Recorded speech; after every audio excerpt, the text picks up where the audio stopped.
afternoon, and good evening. It's your girl, ChucTayyy, and I am here with your RETV Sports Break, a day late, but for good reason.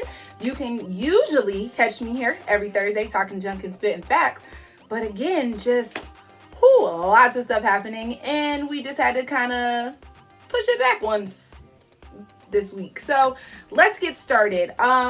Real quick, I don't really care about this because y'all know how I feel about him. But Antonio Brown has re-signed with the Bucks. He has to get his knee scoped. So, there's a chance that they may be like, nah, dog, we're good. But he might return with good old Tom Brady and defending Super Bowl champs and such things like that. In addition, Tim Tebow has officially signed as a tight end for the Jags. Again, if you were here last week, I don't really care about this, but I just, in my heart of hearts, believe that the whole point of this is so that he can play this year with the Jags and then retire, quote unquote, and say, oh, I did all the great things in my career under Urban Meyer and blah, blah, blah. And we don't care. It's like a spectacle at this point. No one, I shouldn't say anyone. I won't speak for you guys, but for me, I don't care about this. I don't really know how great of a tight end he's going to be. It just seems like a publicity stunt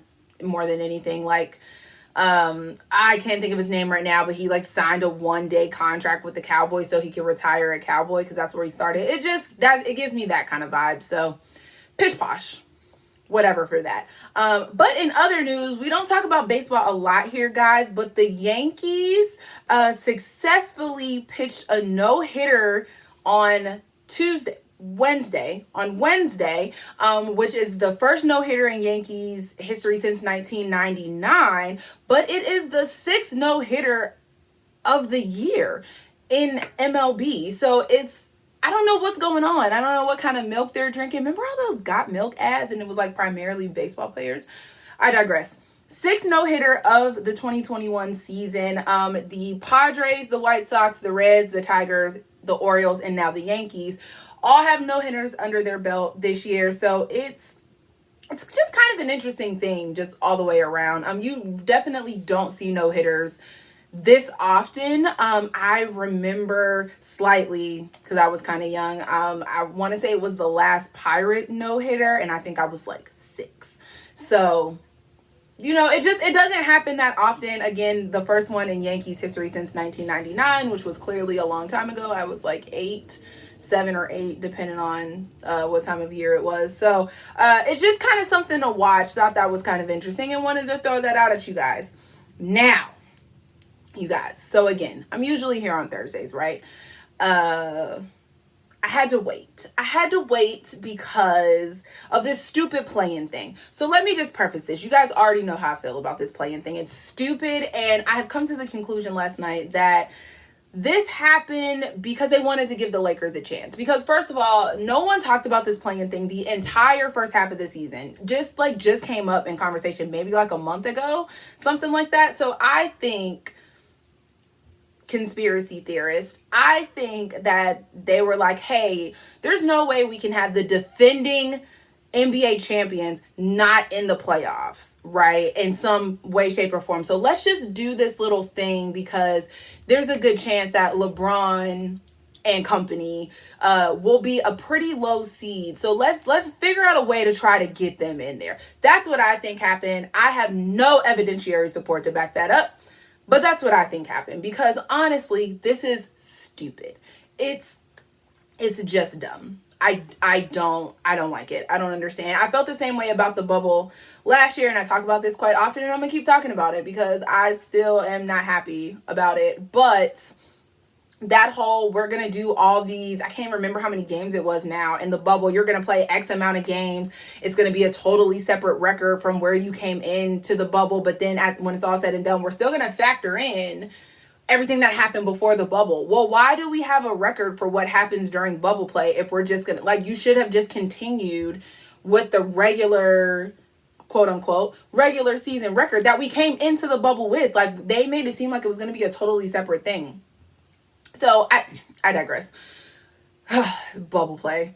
But this play-in thing, I just personally think it was designed to give the Lakers another chance because their record was not that great. Didn't suck, but it wasn't that great. So now, again, I'm usually here on Thursday, or you guys get this episode on Thursday. I recorded on Wednesday night, but on Wednesday night, the Lakers and the Warriors played a game that kept me up until like 1 a.m, and I'm not quite happy about it. It was a pretty good game. I'm not gonna lie. It was not the best game I have ever seen.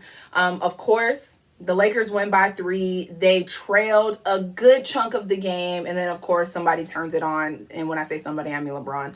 Turns it on in the last quarter or towards that latter half of the game. Gets poked in the eye. I'm not saying it was intentional, but Dre just gave him one of these. It was a weird, the whole thing was just kind of weird. It was just a little bit weird. But I'm not going to say Draymond did it intentionally. I don't even like Draymond Green, but I don't think it was an intentional thing. I don't think he was trying to take him out. But nevertheless, LeBron gets poked in the eye. You see all the, LeBron's kind of dramatic anyway. So, he's getting eye drops and he's this and he shoots his free throws. And, so the game changer is this 3-point shot that he heaves from like almost mid-court, center court. They say it's the longest 3 he's ever taken ever, I think was the consensus there. And of course, he makes it. It puts them up 103-100, and then it's less than a minute left. Warriors can't do nothing with it. They lose. Now, we get to the press conference, and LeBron is like, dude, I couldn't even see. I saw 3 hoops. I just aimed for the middle, and that joint went like it was in there. There's no denying it was. And even Steph was like, you just put them shots up and you just hope for the best, and he got the best basically. So they win. They have now clinched the 7th seed on the west side. The Warriors will go on to play the Grizzlies and fight for 8th. Again, all of this is stupid. It's just dumb.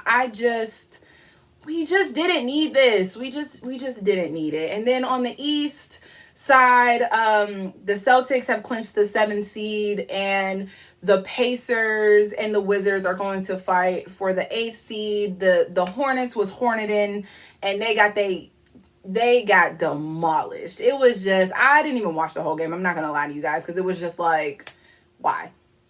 Just why? It's a no for me, dog. So here are the standings as it goes at present. With some of the play-in games being done, we have a couple that'll go into the weekend, and then the official playoff will start this weekend. So, final thing, since we guys haven't talked in a while, on the Western side of this bracket, Utah Jazz are number 1. The Suns are number 2. They will play the Lakers, who are the number 7 seed. The Jazz will play whoever wins out of the Warriors and the Grizzlies. And then we have Denver is number 3. They will play Portland, who is number 6. The Clippers are number 4. They will play the Mavs, who are number 5. So that's the Western side. On the Eastern side, the Sixers ended up being number 1. They will play the winner of the Wizards and the Pacers. Who the Nets were number 2. They will play the Celtics, who, of course, like I said, are the 7th seed. The Bucks are the number 3 seed. They will play the Heat. The Knicks are the number 4 seed. They will play the Hawks, which are the number 5 seed. So, this is all as of today. By the time you guys get this episode, it will probably be Friday, which means that we will have a winner. Let me just double check before I tell you something incorrect. By the time you guys see this, we will have a number 8 seed in the East. Again, it'll be either the Pacers or the Wizards. And then Friday, we will see the Grizzlies and the Warriors. And then actual playoff officially will begin on Saturday. So when you guys see me next week, which I'm going to tell you now, it'll probably be another off day that you see me. There will be some movement. There will be some things happening. But I just thoroughly believe that this play-in thing was designed to give the Lakers a shot. If they come back and win it after all of this, is it a testament to what they have going on? Sure. Am I going to have an attitude about it? Absolutely. Because we just didn't need to do all this. I mean, we just didn't. We just didn't. You could have just left it the way that it was. Like, you don't see football doing all of this goofy stuff, or baseball doing all this goofy stuff to... Why? What for? What for?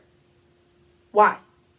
I just don't understand. So again, there's going to be a lot of things going on in the next several days. You know, playoff time just kind of goes and goes and goes and goes. So we'll just have to see how all of this shakes out. I think that Steph and company have a chip on their shoulder because I knew they were going to win that game. I just knew they were going to win that game. And of course, you know, you can't, it's LeBron. You know, you can't say anything bad. I mean, you can say several bad things, but you know, when he needs to be there, he can be there. You know, and again, like Steph already said, like I've already said, sometimes you just throw those shots up and hope for the best, and he got the best. So, you know, if he doesn't hit that shot, do the Warriors win? Probably. They probably win. And which the Lakers would have still had a chance because then they would just be playing the Grizzlies as opposed to it being the other way around. However, I don't know. We'll see. We'll just have to see. All I can do is speculate at this point. LeBron and company, they played a really good game last night. You know, you can't take anything away from that. Like I was saying, Steph and company, they have a chip on their shoulder. I mean, Steph Curry has been, he's been on it for the last couple of games. You know, breaking records and just doing his thing. You know, he's like the cheat code right now. So, you know, I don't think they're gonna go at Memphis lightly. I just don't. Not that Memphis, they're not scrubs or anything. It's not what I'm saying. But I think now with Steph breaking these records, with this kind of like heartbreaking loss that they experienced last night, I just think they have a little bit more to prove. And we're gonna see that walking into the weekend. So that is about it for me this week, guys. I just needed to watch that Laker and Warriors game before I came and said anything to you guys. It would be a disservice to me and you if I did not wait to see what happened in that game. But I will see you next week, and we will see the conclusion of all of this play-in stupidity. And I'll catch you later. It's your girl ChucTayyy every week. See you later.